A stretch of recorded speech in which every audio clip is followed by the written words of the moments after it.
1943 में नेताजी सुभाष चंद्र बोस ने अंडमान में झंडा फहराकर भारत की आजादी का जयघोष किया था। आजादी के आंदोलन से जुड़े ऐसे पावन दिवस पर आज हम आजादी के अमृत काल के संकल्प को आगे बढ़ा रहे हैं। आज विकसित भारत के निर्माण को गति देने के अभियान को अयोध्या नगरी से नई ऊर्जा मिल रही है। आज यहां 15,000 करोड़ रुपए से अधिक के विकास कार्यों का शिलान्यास और लोकार्पण हुआ है। इंफ्रास्ट्रक्चर से जुड़े ये काम आधुनिक अयोध्या को देश के नक्शे पर फिर से गौरव के साथ स्थापित करेंगे। कोरोना जैसी वैश्विक महामारी के बीच ये कार्य अयोध्या वासियों के अथक परिश्रम का परिणाम है। मैं सभी अयोध्या वासियों को इन परियोजनाओं के लिए अनेक अनेक बधाई देता हूं। मेरे परिवारजनों, दुनिया में कोई भी देश हो, अगर उसे विकास की नई ऊंचाई पर पहुंचना है तो उसे अपनी विरासत को संभालना ही होगा। हमारी विरासत हमें प्रेरणा देती है, हमें सही मार्ग दिखाती है। इसलिए आज का भारत पुरातन और नूतन दोनों को आत्मसात करते हुए आगे बढ़ रहा है। एक समय था जब यही अयोध्या में रामलला टेंट में विराजमान थे। आज पक्का घर सिर्फ रामलला कोई नहीं, बल्कि पक्का घर देश के 4 करोड़ गरीबों को भी मिला है। आज भारत अपने तीर्थों को भी संवार रहा है, तो वहीं डिजिटल टेक्नोलॉजी की दुनिया में भी हमारा देश छाया हुआ है। आज भारत काशी विश्वनाथ धाम के पुनर्निर्माण के साथ ही देश में 30,000 से ज्यादा पंचायत भवन भी बनवा रहा है। आज देश में सिर्फ केदार धाम का पुनरुद्धार ही नहीं हुआ है, बल्कि 315 से ज्यादा नए मेडिकल कॉलेज भी बने हैं। आज देश में महाकाल महालोक का निर्माण ही नहीं हुआ है, बल्कि हर घर जल पहुंचाने के लिए पानी की 2 लाख से ज्यादा टंकियां भी बनवाई है। हम चांद, सूरज और समुद्र की गहराइयों को भी नाप रहे हैं, तो अपनी पौराणिक मूर्तियों को भी रिकॉर्ड संख्या में भारत वापस ला रहे हैं। आज के भारत का मिजाज यहां अयोध्या में स्पष्ट दिखता है। आज यहां प्रगति का उत्सव है, तो कुछ दिन बाद यहां परंपरा का उत्सव भी होगा। आज यहां विकास की भव्यता दिख रही है, तो कुछ दिनों बाद यहां विरासत की भव्यता और दिव्यता दिखने वाली है। यही तो भारत है। विकास और विरासत की यही साझा ताकत भारत को 21वीं सदी में सबसे आगे ले जाएगी। मेरे परिवारजनों, प्राचीन काल में अयोध्या नगरी कैसी थी, इसका वर्णन खुद महर्षि वाल्मीकि जी ने विस्तार से किया है। उन्होंने लिखा है, कोसलो नाम मुदितः स्फीतो जनपदो महान निविष्ट सरयू तीरे प्रभुत धन धान्यवान। अर्थात वाल्मीकि जी बताते हैं कि महान अयोध्यापुरी धन धान्य से परिपूर्ण थी, समृद्धि के शिखर पर थी और आनंद से भरी हुई थी। यानी अयोध्या में विज्ञान और वैराग्य तो था ही, उसका वैभव भी शिखर पर था। अयोध्या नगरी की उसी पुरातन पहचान को हमें आधुनिकता से जोड़कर वापस लाना है। साथियों, आने वाले समय में अयोध्या नगरी अवध क्षेत्र ही नहीं, बल्कि पूरे यूपी के विकास को ये हमारी अयोध्या दिशा देने वाली है। अयोध्या में श्री राम का भव्य मंदिर बनने के बाद यहां आने वाले लोगों की संख्या में बहुत बड़ी वृद्धि होगी। इसे ध्यान में रखते हुए हमारी सरकार अयोध्या में हजारों करोड़ रुपयों के विकास कार्य करा रही है, अयोध्या को स्मार्ट बना रही है। आज अयोध्या में सड़कों का चौड़ीकरण हो रहा है, नए फुटपाथ बन रहे हैं, आज अयोध्या में नए फ्लाईओवर बन रहे हैं, नए पुल बन रहे हैं। अयोध्या को आसपास के जिलों से जोड़ने के लिए भी यातायात के साधनों को सुधारा जा रहा है। साथियों, आज मुझे अयोध्या धाम एयरपोर्ट और अयोध्या धाम रेलवे स्टेशन का लोकार्पण करने का सौभाग्य मिला है। मुझे खुशी है कि अयोध्या एयरपोर्ट का नाम महर्षि वाल्मीकि के नाम पर रखा गया है। महर्षि वाल्मीकि ने हमें रामायण के माध्यम से प्रभु श्री राम के कृतित्व से परिचित करवाया। महर्षि वाल्मीकि के लिए प्रभु श्री राम ने कहा था, तुम त्रिकालदर्शी मुनिनाथा, तुम त्रिकालदर्शी मुनिनाथा, विश्व बदर जिमी तुमरे हाथा। अर्थात हे मुनिनाथ, आप त्रिकालदर्शी हैं, संपूर्ण विश्व आपके लिए हथेली पर रखे हुए बेर के समान है। ऐसे त्रिकालदर्शी महर्षि वाल्मीकि जी के नाम पर अयोध्या धाम एयरपोर्ट का नाम इस एयरपोर्ट में आने वाले हर यात्री को धन्य करेगा। महर्षि वाल्मीकि द्वारा रचित रामायण वो ज्ञान मार्ग है जो हमें प्रभु श्री राम से जोड़ती है।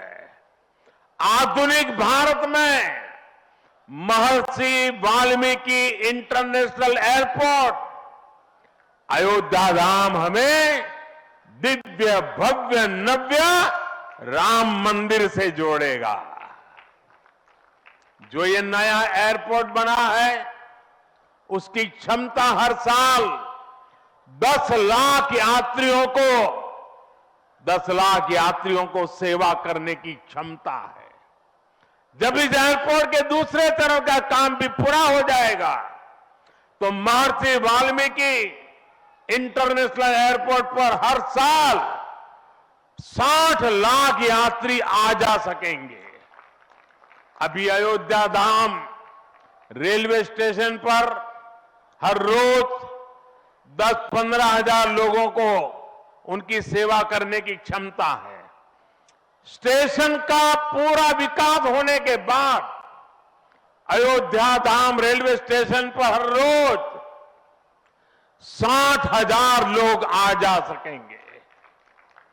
साथियों, एयरपोर्ट, रेलवे स्टेशनों के अलावा आज यहां अनेक पथों का, मार्गों का भी लोकार्पण हुआ है।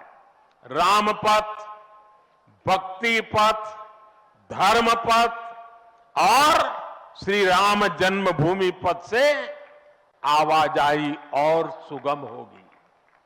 अयोध्या में आज ही कार पार्किंग स्थलों का लोकार्पण किया गया है।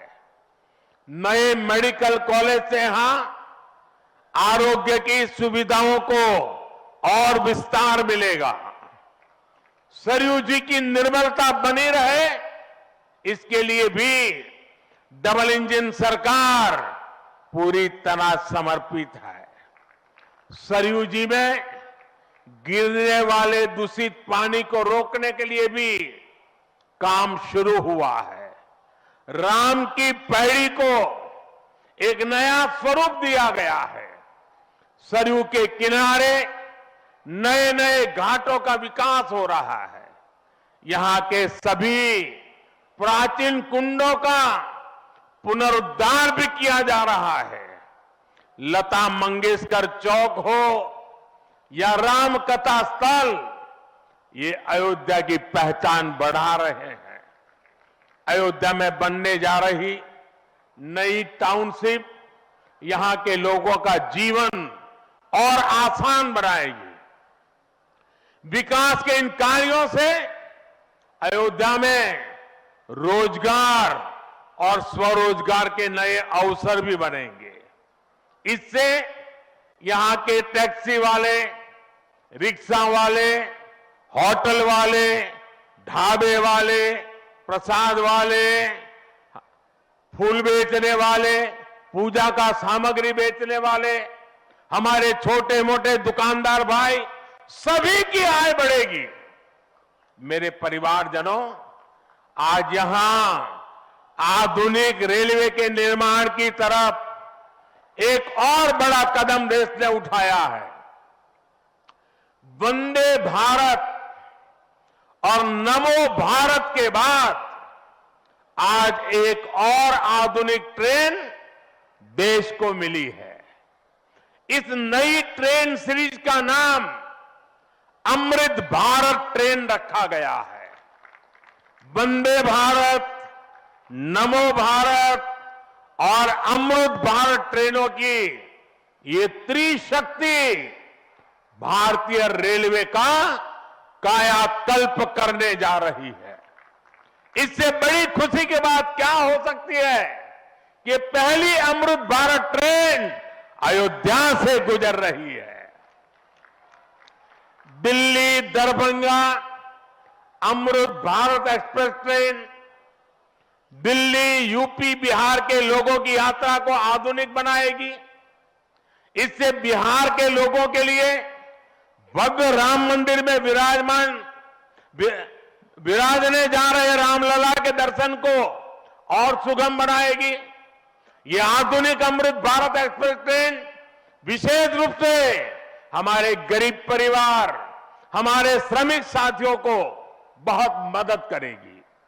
श्री रामचरित मानस में गोस्वामी तुलसीदास जी ने कहा है, परहित सरिस धर्म नहीं भाई, पर पीड़ा सम नहीं अदमाई।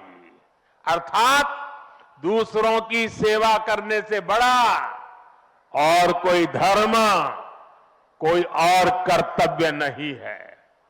आधुनिक अमृत भारत ट्रेनें गरीब की सेवा इसी भावना से ही शुरू की गई है।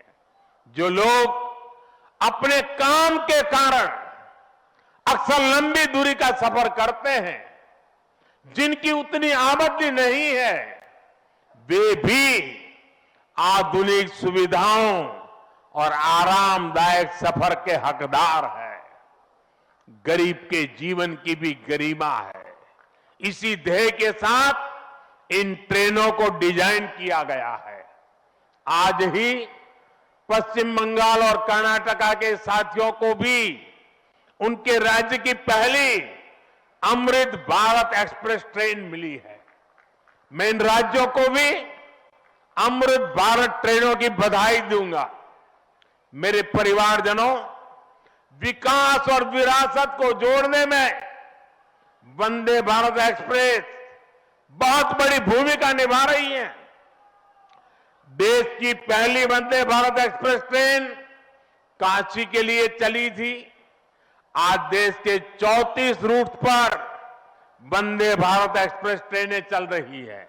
काशी, वैष्णो देवी के लिए कटरा, उज्जैन, पुष्कर, तिरुपति, शिरडी, अमृतसर, मदुरई, आस्था के ऐसे हर बड़े केंद्रों को वंदे भारत जोड़ रही है।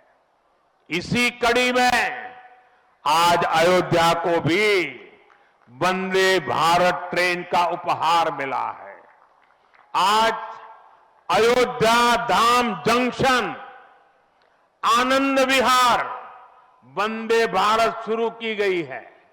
इसके अलावा आज कटरा से दिल्ली, अमृतसर से दिल्ली, कोयम्बटूर बेंगलुरु, मंगलुरु मडगांव, जालना मुंबई, इन शहरों के बीच भी वंदे भारत की नई सेवाएं शुरू हुई है। वंदे भारत में गति भी है, वंदे भारत में आधुनिकता भी है और वंदे भारत में आत्मनिर्भर भारत का गर्व भी है। बहुत ही कम समय में वंदे भारत से 1.5 करोड़ से अधिक यात्री सफर कर चुके हैं। विशेष तौर पर युवा पीढ़ी को ये ट्रेन बहुत पसंद आ रही है। साथियों, हमारे देश में प्राचीन काल से ही तीर्थ यात्राओं का अपना महत्व रहा है, अपना गौरवशाली इतिहास रहा है। बद्री विशाल से सेतुबंध रामेश्वरम की यात्रा, गंगोत्री से गंगा सागर की यात्रा, द्वारकाधीश से जगन्नाथपुरी की यात्रा, द्वादश ज्योतिर्लिंग की यात्रा, 4 धामों की यात्रा, कैलाश मानसरोवर यात्रा, कांवड़ यात्रा, शक्ति पीठों की यात्रा, पंढरपुर यात्रा, आज भी भारत के कोने कोने में कोई न कोई यात्रा निकलती रहती है। लोग आस्था के साथ उनसे जुड़ते रहते हैं। तमिलनाडु में भी कई यात्राएं प्रसिद्ध हैं। शिवस्थल पाद यात्रिरई, मुरुगनंकु कावड़ी यात्रिरई, वैष्णव तिरुपति यात्रिरई, अस्मन तिरुत्तल यात्रिरई, केरला में सबरीमाला यात्रा हो, आंध्र तेलंगाना में मेदाराम में समक्का और सरक्का की यात्रा हो, नागोबा यात्रा, इनमें लाखों की संख्या में श्रद्धालु जुड़ते हैं। यहां बहुत कम लोगों को पता होगा कि केरला में भगवान राम और उनके भाइयों भरत, लक्ष्मण और शत्रुघ्न के धाम की भी यात्रा होती है। ये यात्रा नालंबम यात्रा के नाम से जानी जाती है। इसके अलावा देश में कितनी ही परिक्रमाएं भी जारी रही है। गोवर्धन परिक्रमा, पंचकोशी परिक्रमा, 84 कोशी परिक्रमा, ऐसी यात्राओं और परिक्रमाओं से हर भक्त का ईश्वर के प्रति जुड़ाव और मजबूत होता है। बौद्ध धर्म में भगवान बुद्ध से जुड़े स्थलों गया, लुम्बिनी, कपिलवस्तु, सारनाथ, कुशीनगर की यात्राएं होती हैं। राजगीर बिहार में बुद्ध अनुयायियों की परिक्रमा होती है। जैन धर्म में पावागढ़, समेत शिखर जी, पालीताना, कैलाश की यात्रा हो। सिखों के लिए पंच तख्त यात्रा और गुरुधाम यात्रा हो। अरुणाचल प्रदेश में नॉर्थ ईस्ट से परशुराम कुंड की विशाल यात्रा हो। इनमें शामिल होने के लिए श्रद्धालु पूरी आस्था के साथ जुड़ते हैं। देश भर में सदियों से हो रही इन यात्राओं के लिए वैसा ही समुचित इंतजाम भी किए जाते हैं। अब अयोध्या में हो रहे ये निर्माण कार्य यहां आने वाले हर राम भक्त के लिए अयोध्या धाम की यात्रा को, भगवान के दर्शन को और आसान बनाएंगे। साथियों, ये ऐतिहासिक क्षण बहुत भाग्य से हम सभी के जीवन में आया है।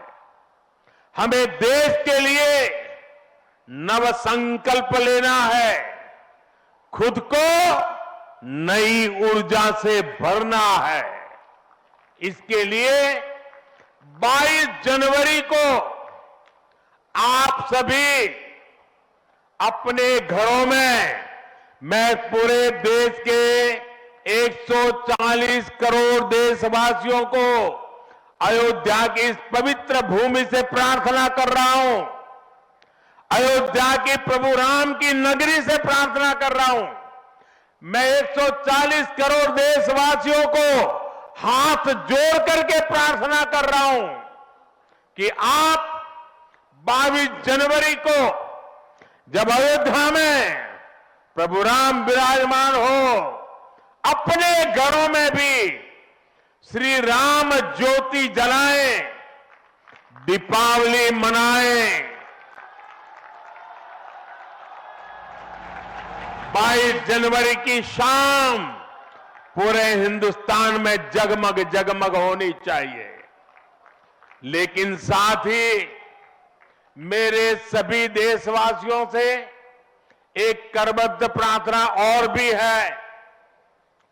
हर किसी की इच्छा है कि 22 जनवरी को होने वाले आयोजन का साक्षी बनने के लिए वो स्वयं अयोध्या आए।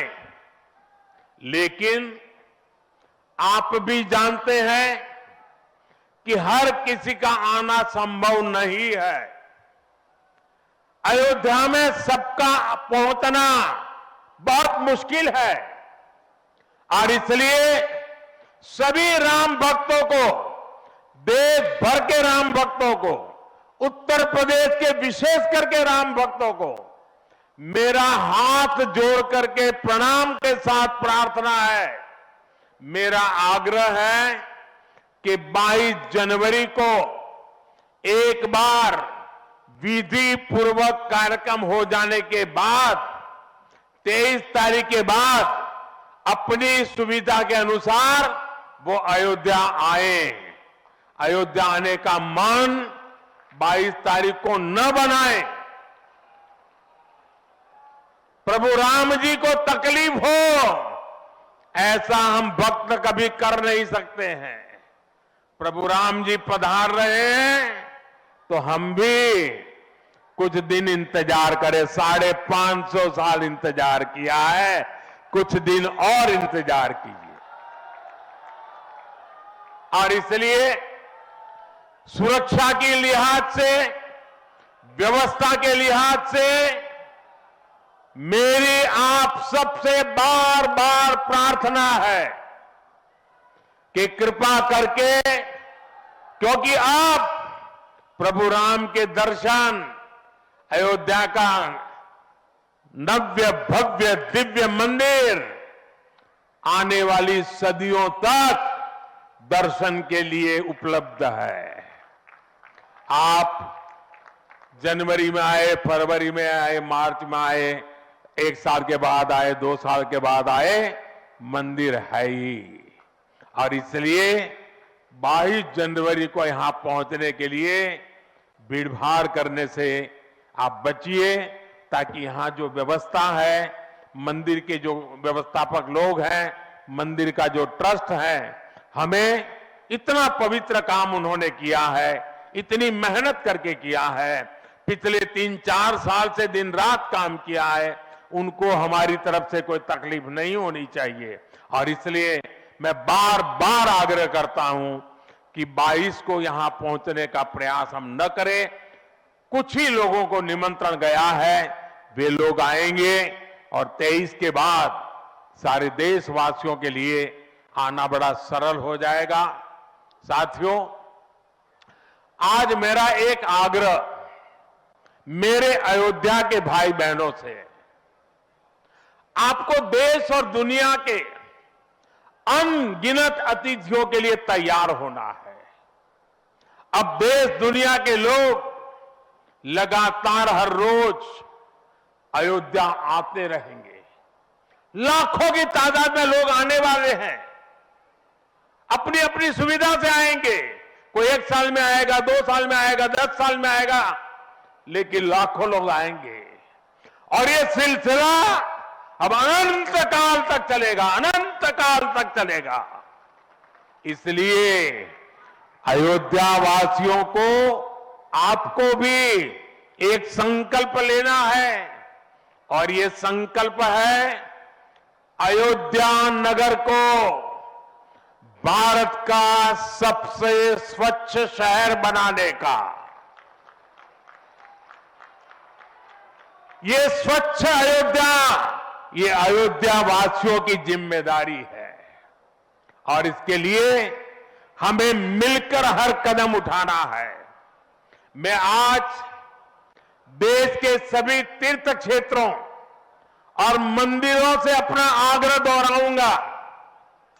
देश भर के लोगों से मेरी प्रार्थना है, भव्य राम मंदिर के निर्माण के निमित्त 1 सप्ताह पहले 14 जनवरी मकर संक्रांति के दिन से पूरे देश के छोटे मोटे सब तीर्थ स्थलों पर स्वच्छता का एक बहुत बड़ा अभियान चलाया जाना चाहिए।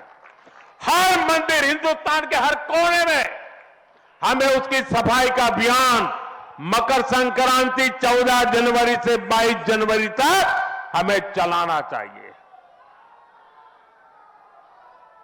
प्रभु राम पूरे देश के हैं, और प्रभु राम जी जब आ रहे हैं तो हमारा एक भी मंदिर, हमारा एक भी तीर्थ क्षेत्र उसका और उसके परिसर के इलाके का अस्वच्छ नहीं होना चाहिए, गंदगी नहीं होना चाहिए।